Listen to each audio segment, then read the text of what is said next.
Yes, we made it. Welcome to another episode number 5 of the Retro Buzz. And Glenn, we made it through the intro. We did. Can you hear me? I can Hello, hear world. you. Can you hear me? After last I week, really am man. surprised no one liked the mime episode. I mean, that was the whole point of that episode. No one liked it. uh, I don't know why. I thought maybe you were going to start out by, doing this like you and RGT 85 last week, and Doug were trying to get everybody's attention. Well, it My didn't only work. problem was if I was starting to Vogue, I thought people might get too excited, so I wasn't gonna do my Vogue. Oh, well, it's great to have you, Glenn. And we also have Always a joining us, pleasure. Always a pleasure. we've got Mr. Doug Smith, Mr. Cool Toy Hello, hello. himself. Glad to be here, guys. Thanks for having me. Well, it's great to have you on here, Doug. And we have another guy. It's a guest. You guys have seen him. We had to bring him because we feared for our lives today, doing the show coming after last week's disaster. And I really appreciate it. In all seriousness, I want to thank you guys for bearing with us last week. I did everything I could, but when a hard drive goes, can't really do anything about it. But we've got the man, the myth, the legend, Mr. Michael Manna, Stevie Richards from StevieRichardsFitness.com. Welcome to the show, man. Welcome. Well, thank you for having me. I'd have to say that people are looking at my picture and looking at me right now, and they have to say, what in the hell is everybody so intimidated by? Like, what is so intimidating? See, I grew a beard just so I could look somewhat tough. But it doesn't work. There's one of us. Well- Doug, you got to join the club, man. before you got on, Oh no, I got Joe Dirt DNA. It doesn't come in very well. Michael, before you got on, I was saying to the guys, I'm like, I can't take his matches seriously anymore because I know all the years we've worked together, done stuff with Wirecast, and the times I've been on your show, you've been on my show. I can't, nothing personal. Yeah. You're just too nice of a guy. He's a cat lover, ladies and gentlemen. He's been playing video games longer than I've known him. And Facebook tells me I've known you since 2010, so that's almost 10 years. But you have recently started embarking down the road of home arcade, and why don't you kind of Slippery slope. what's that? It's a slippery slope. Oh yeah. Well, why don't you talk to us a little bit about what kind of got you going into that, and I'll let everybody else just kind of jump in if you guys got questions in the chat room. Feel free, but what made you decide to go away from consoles now and kind of look into more of a home arcade setup?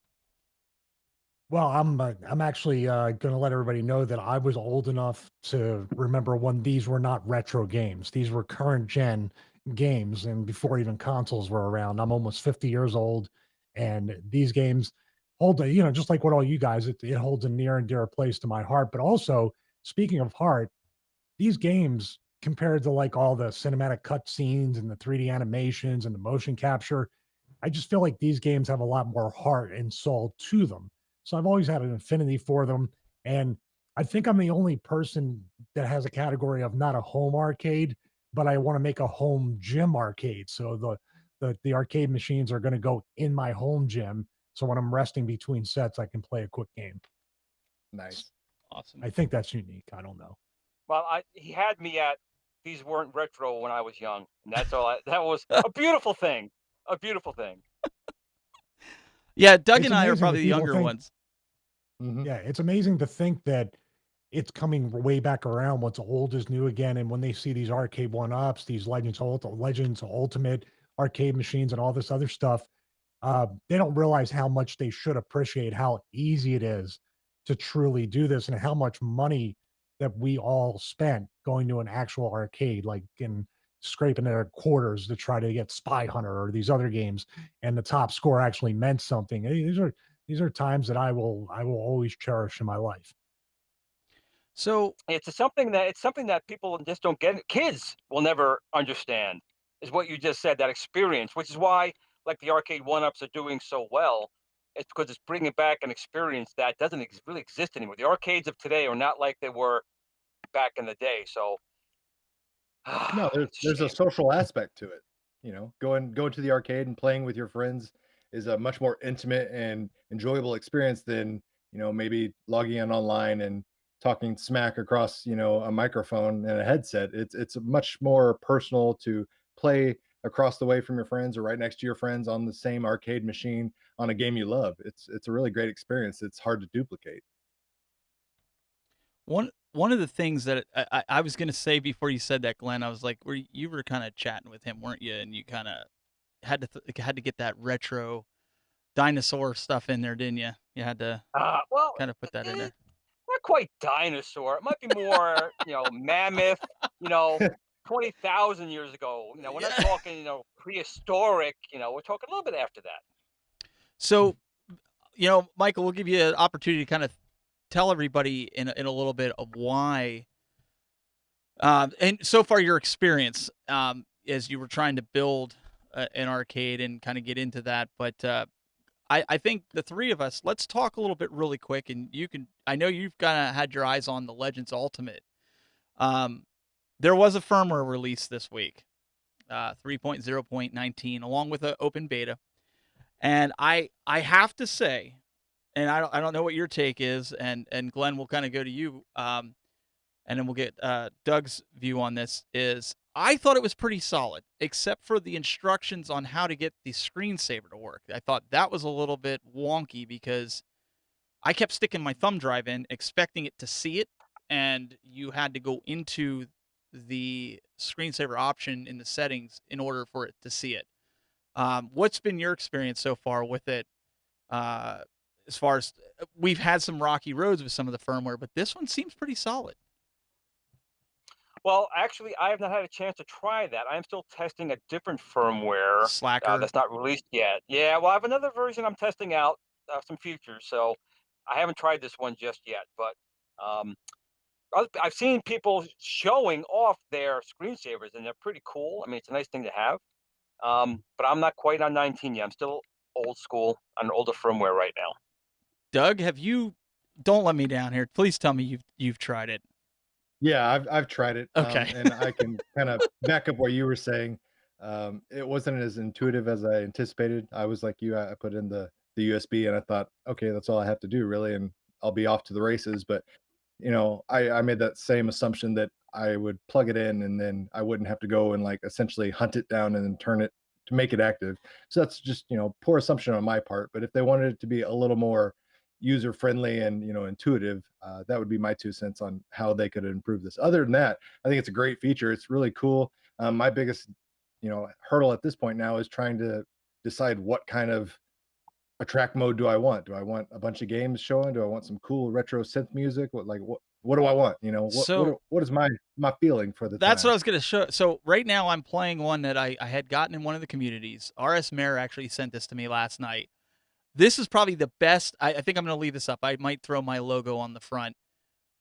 Michael, what do you think of this? I mean, for a screensaver for your arcade in your I mean, this is killer. Yeah, this looks really, really good. I would say for somebody that's gonna do a video like on a YouTube channel and they're gonna talk in general about retro games or updating the Legends Ultimate, it seems to be tons of people like doing reviews on updates that like Legends and at games has been going crazy. I guess trying to kind of turn around the previous reputation they had in past years. They've really been working really hard at that.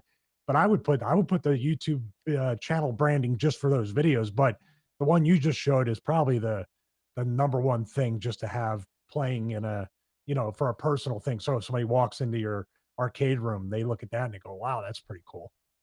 Yeah, I I just mean, wonder my quick question on the USB thing, just from working with technology throughout the years. I wonder if it's something rather than having it on the surface of that root folder for the USB, if it has to be under the screensavers folder and they didn't point out go to screensaver and then it's going to register to be able to upload that image or that video. honestly, I mean, Doug, you even said it.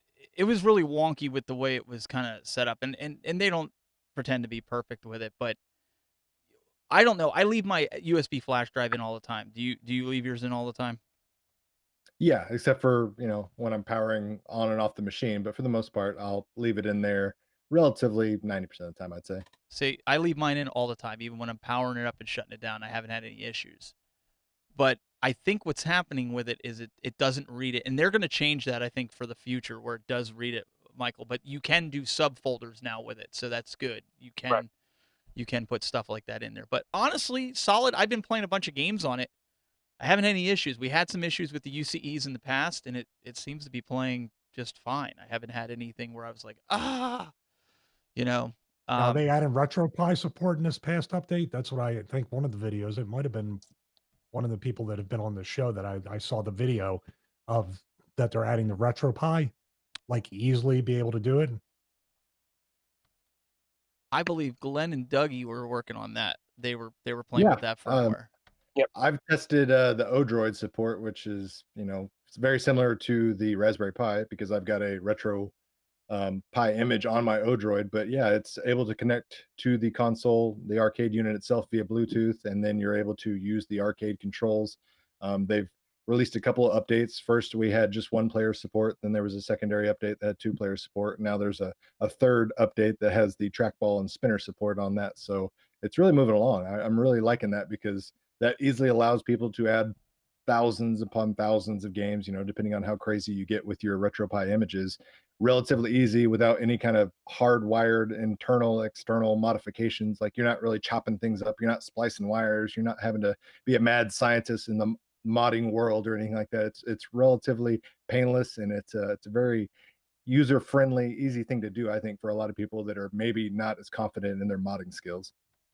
Right, and to add to that is, you can obviously add games one at a time, with the feature they have, but it's not the same as having an image of thousands of games in a Raspberry Pi or on your PC. It doesn't matter as long as you connect to Bluetooth. Any device technically should work. It should register the Bluetooth controls. So it's just another advantage. Again, it's just another way to get the games on there that you want. And also, to be honest, it actually future proofs the machine. I don't know if everyone knows, but ETA Prime finally got the heatsink off of their device, and it shows us the processor and the RAM in there. So it's a pretty good machine, but it's definitely limited to some of the newer machines. So now technically you can, through Bluetooth and HDMI, add a Raspberry Pi 4 or a high-end gaming PC. I mean, obviously the bottom of the cabinet has got a ton of room in it, so there's no reason why you couldn't add a gaming PC. So if you wanted like a main cabinet, the at games can, basically double uh, with that as well. So it's just another way to basically give you bang for your buck. I mean, for $600, they're giving you a lot out the door. But again, I always prefer it to Tesla. They're constantly adding things after the fact, so you're still getting new and better features the longer you have the machine. There it is right next. So we got it's got the rock chip. Was it the RX 3328?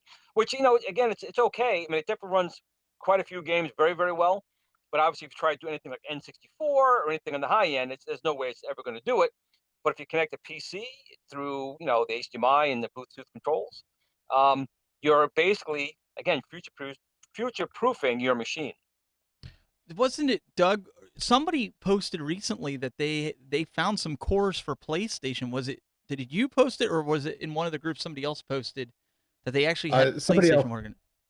yeah, somebody else in the group had posted a core. I haven't been able to test it myself. I would just looking at those specs, I would say, yeah, we might be able to play some PlayStation games, but it'd be very limited.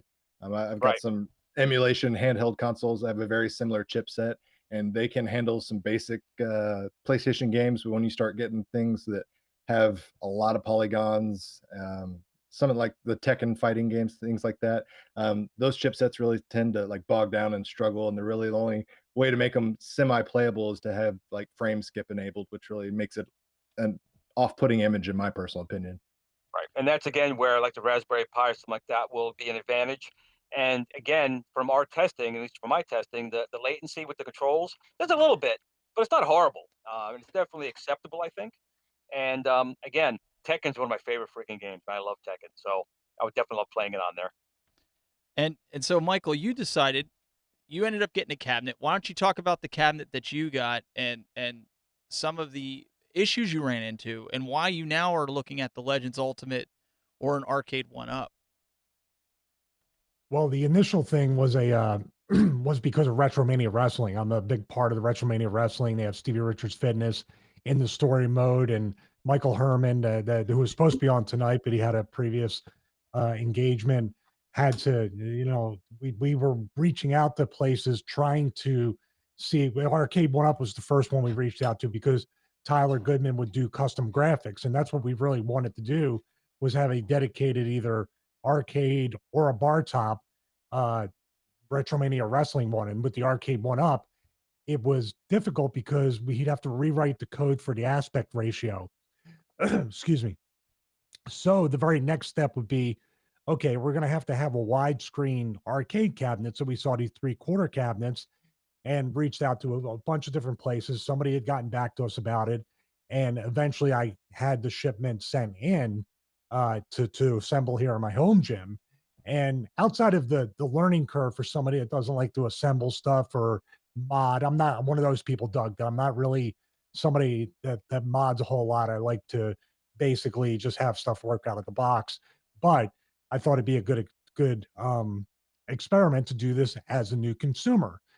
uh, the experience wasn't all that great. The graphics look amazing. And so if you see any of my Instagram stories, the graphics on the sides of the cabinet and the bottom and the riser are off to the side.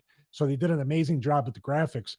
I believe the instructions or whatever videos that I had to kind of dig through the channel to try to find were hard to find. And when I did, I don't feel like they were explained. Maybe I'm not the demographic, like I said, but as a new consumer, I felt like it didn't really it didn't really measure up to what I was expecting. Also, there were some build quality issues.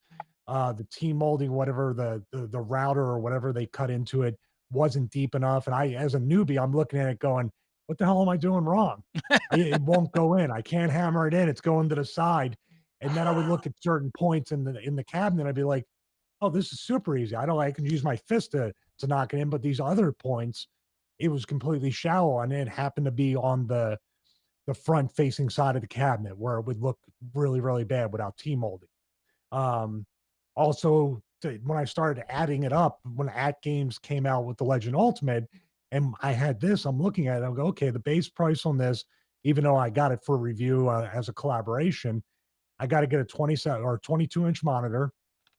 Um, the speakers, there was some problem with those, so I was going to maybe at that time end up getting $20 speakers to put in it.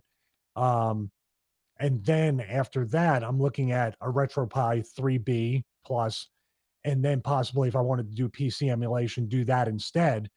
So I was looking at all that going, well, my goodness, I'm more than half of the way, even with just it being a review sample. I'm over half the way to what the Legends Ultimate would be, and the assembly time and going back and forth and getting the defective parts shipped back and the turnaround time. It's like, do I want it to just be, and now that they updated, is this kind of making sense that it's been a super frustrating process? And I haven't even gotten to the fun part of getting the Raspberry Pi in there and getting the mods and using Steve's micro SD card he sent me or any of that stuff. So I guess it's just a caveat to anybody out there that doesn't have the experience that you three guys or maybe people that are watching and listening. Um, you may not want to go the way of the DIY mod, or you might not want to go the way of Right. Right. assembling a cabinet.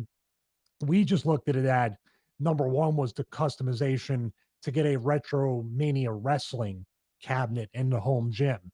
But measuring that up, it's just like maybe we should go with the Legends Ultimate, and then we can figure out the custom artwork at a later date, you know?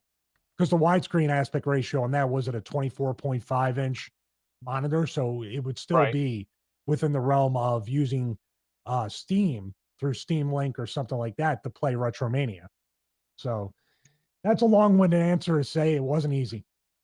Well, that's I mean, it's actually one that we discussed as well. Sometimes, I mean, a lot of people don't have the ability to mod them themselves or build them themselves. A lot of people say, "Why are you going to buy, an arcade one up?" Well, some people want to buy them to mod, but some people can't. That's why you buy the regular machine.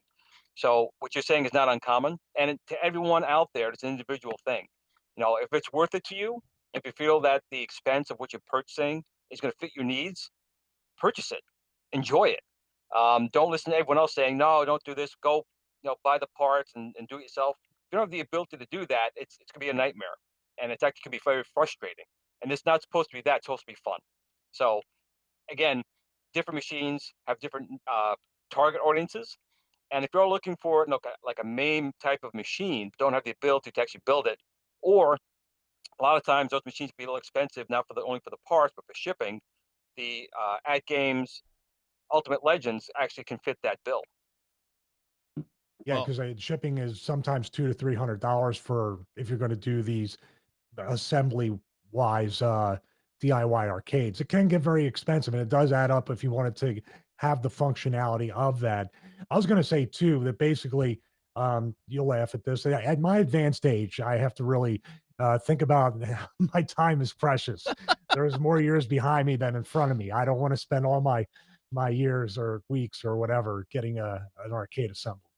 I want to enjoy it before Oh the arthritis man, fully kicks in. I am in trouble. I am in trouble. If he's saying this How now, old are oh you, my God, Glenn? How old are you? I, How old are you? I How am old are you? 50, 50 and a half. All 50 right, and a I'm half. 48, so we're good. Right. hey, Doug, But now look at you. I Wait feel a like second. You're 48 and a half. Look at you. Look at you now. Go back to him. Look at that. Look at that right now. Now come back to me. It's I mean, Uh, we're talking 2.5 years. I mean, gonna be a you hard have two to and a look. half years. That's right, man. Look forward to this. This is where you're going to be at 50 and a half, my friend. Just be careful. Doug, I feel like we're in the old folks' home. Like, what Yeah, what's going I on? mean, Listen, you two, don't be making fun of us now. I'm just waiting for my the dad's in his my AARP ad dad's in his roll. late 60s. My dad's in his late 60s and has no gray hair, so I'm Oh, hoping to be that fortunate. there you Yeah. go. Sorry, Doug. Go ahead. I'm sorry.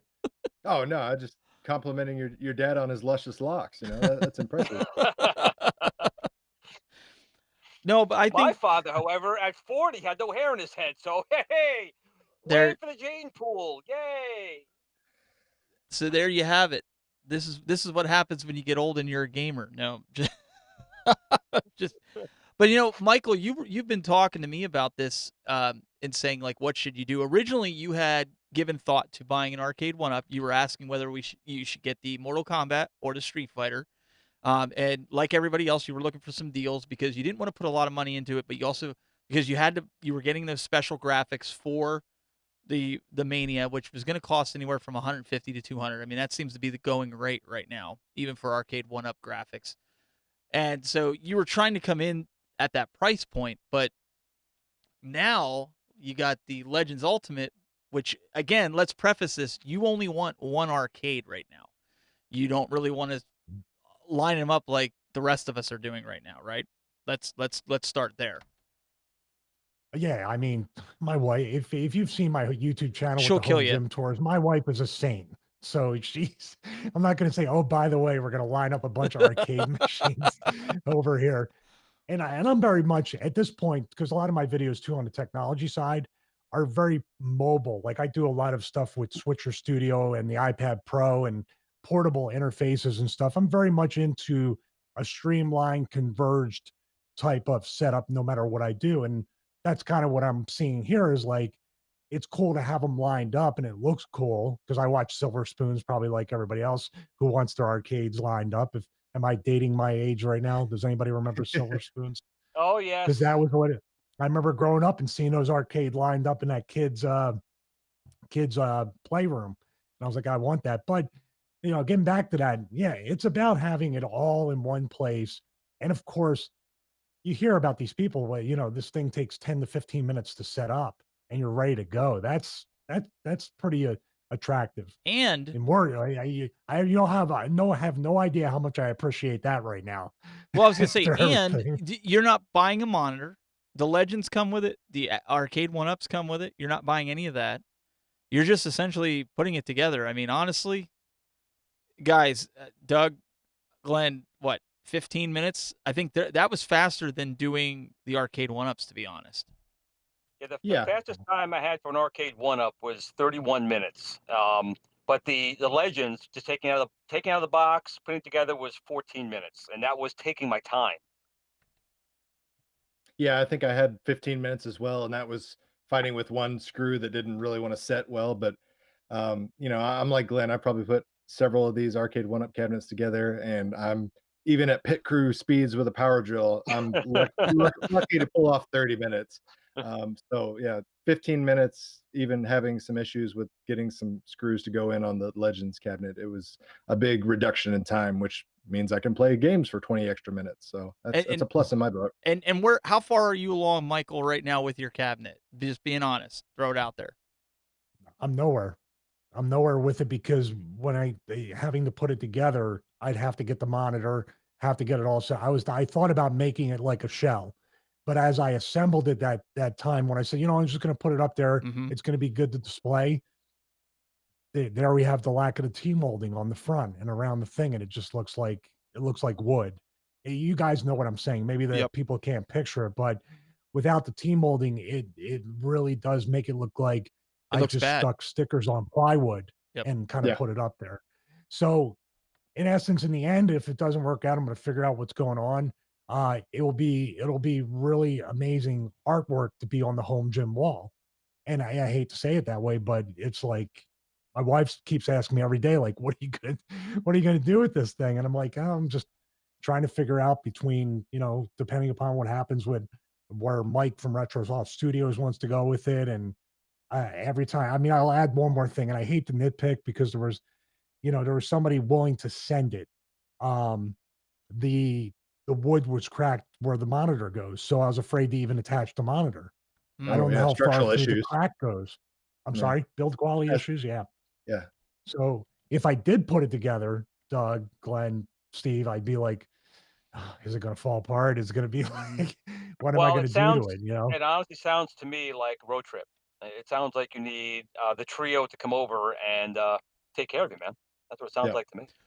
Well, and to Yeah, but be my wife is more of an introvert than me, so you guys aren't invited. I'm sorry. I gotta be quite honest. well, I mean, to be all fairness, we're and the reason why he's telling this story, we want you guys to understand something that's like there's guys out there that love to mod that are really good at it and that can do it, and that's great. But you know, to tell somebody, don't buy that complete, it's kind of like the geeks out there, and I can speak for this as computers, and I know Michael, you can attest to this. It's the guys that say, oh, don't buy that Dell for $500, just go build your own. And then you get the pieces shipped to you and they're sprawled out on your desk and you go, now what? How do you know what I mean? Like I could put it together. And Michael, I know you built a few, but that average consumer that's trying to save a couple $100 by maybe on parts, he's going to be where you're at right now with an arcade. He's going to be sitting there with a bunch of paperweights essentially because he's not going to know how to do it. Well, time is money to everybody out there, and time, as much as I joked about it, time is precious, and you want to, especially if you're going to do something like play video games and relive your childhood. You don't want it to, unless you're really into tinkering or it's a family project you can teach your kid. I get those things too, but this is the reason why I'm using a Mac. This is the reason why millions and millions of people pay for the Apple tax as well, because they just want it to work a certain way and they're willing to pay even for whatever build quality issues they have or whatever they do to solder stuff on. It's still something that they can just kind of unbox, turn on, and start creating. There's a demographic for that. I learned a lot about myself throughout this thing. I don't look at it as a negative. I don't look at it as a bad experience. I just look at it as, okay, this is something I can pass along to my audience through this show, through different things, and turn whatever might be a negative into really a positive. You get to know yourself. You think there's a saying in wrestling, you think you're over, but you're not over. You think you're good at something, you're not good at it.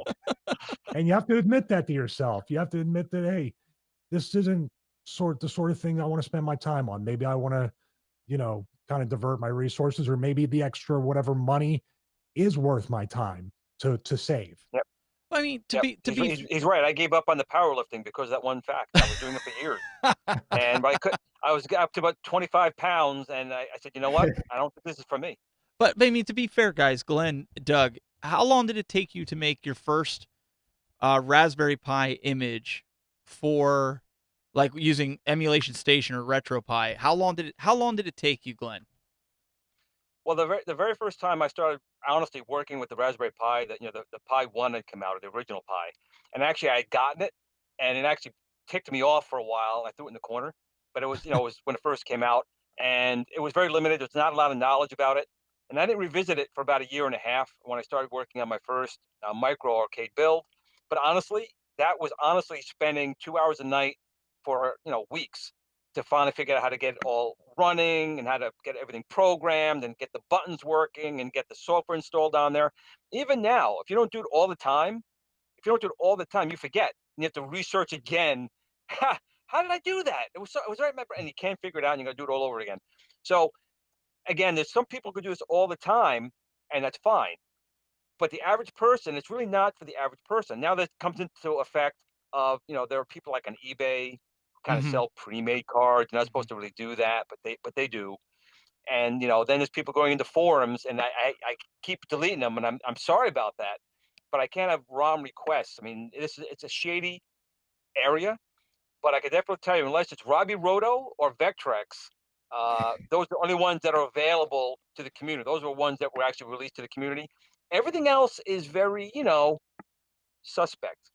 Gray So area at best. very, Yeah. very gray area. So the answer to your question is, you know, it really depends on the individual. And I've been with technology since '72. I mean, the original Magnavox Odyssey has been ripping apart calculators, everything, and it still takes time to learn this stuff. So the average person, I hate when people say, when someone's asking a regular question, like, I want to get this. What do you guys think? And someone does say, don't get that. Get a PC, get a Raspberry Pi, get a monitor. You waste your money, do it that way. It's not that simple for everybody. If it Right. was, everyone would be doing it. Yep. There's a reason these machines are out. And to be quite honest, they are very fun. But for certain people, that's the best way to go. And sometimes there's a beauty in simplicity because, sometimes we just want to play 5 or 10 games from our childhood. We don't want to spend 30 minutes scrolling through an SD card image that has 13,000 games on it, trying to find that one game that we want to play in that 20 minutes that we had to spend. So, Sorry, Michael. No, it's okay. It's a paradox of choice. He makes a good point. He I mean, does I make a good love to do, point. yeah. To me, more is more, not less is more. But I'm okay. Yeah, I mean, there's a reason why arcade one-ups are selling. Why people are going and really stalking WalMarts and Walmart.com to try to figure out when the deal comes up, or people buy 5 or 6, to do that and give to their families or whatever. There's something to it. The market has spoken with that, and I have no doubt there will come a time where I will say, okay, this is going to be my project. Kind of like when I locked myself in to my studio years ago to learn Final Cut Pro 10, to learn how to Mhm. edit video, to learn how to do, you get the mindset and you're ready for it. I Right, think with me, right. what happened was it's easy to get turned off when the parts and the build quality and the way it's kind of like sent to you isn't I don't know what I'm trying to say about that. It was very clunky, and it wasn't easy to follow. And then the build quality and the things aren't going together like they should. And then there's cracked wood with that, or I'm told I have to cut wires and splice them to create a power switch on the back of the arcade, which sounds simple to people who mod, but I was like, oh, I thought this would be done when I unboxed it. I got to splice wires and everything. So, that kind of stuff is just it lends to, you got to kind of talk about what demographic you're dealing with at certain companies. And these guys are incredibly successful. These people who do these 3/4 cabinets and these DIY solutions to send to people. So, I'm saying it's me, it's not you. How's that? Not the other way around. But it but that's like you said, and everybody else said, that's the reason the arcade one-ups, the Legends Ultimate are successful, because people don't want to do this. I mean, I remember my son wanted the same setup that I had on my arcade, that I have the Raspberry Pi. I had never done, and I'm just going to be honest, I never did Emulation Station on a PC. I almost think it's easier on the Raspberry Pi than it is trying to get it on the dang PC, just to be honest. I'm just going to, maybe somebody else thinks differently, but I was sitting there and I'm going, it took me 2.5 hours to get it to where it worked um, on his PC. And it's a newer PC. It's a touchscreen, it looks like an iMac. But my Raspberry Pi, I think it may be because I have a little bit of basic Linux knowledge.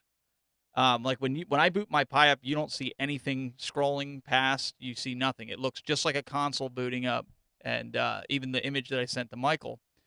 Um, but my son's, that's a whole nother story. He can get into it. It opens up in a window. You can make it full screen. But honestly, I was like, why do people do this? That was my first response to it. I, Doug, I mean, I know you were doing the Odroid. Is that a really big of a pain to set that up? I've Oh, never yeah. done it. I mean, it's similar in the same vein as Raspberry Pi, but it's got even less support than Raspberry Pi, so you have to go even deeper in the delves of the internet to find support if you don't really know what you're doing.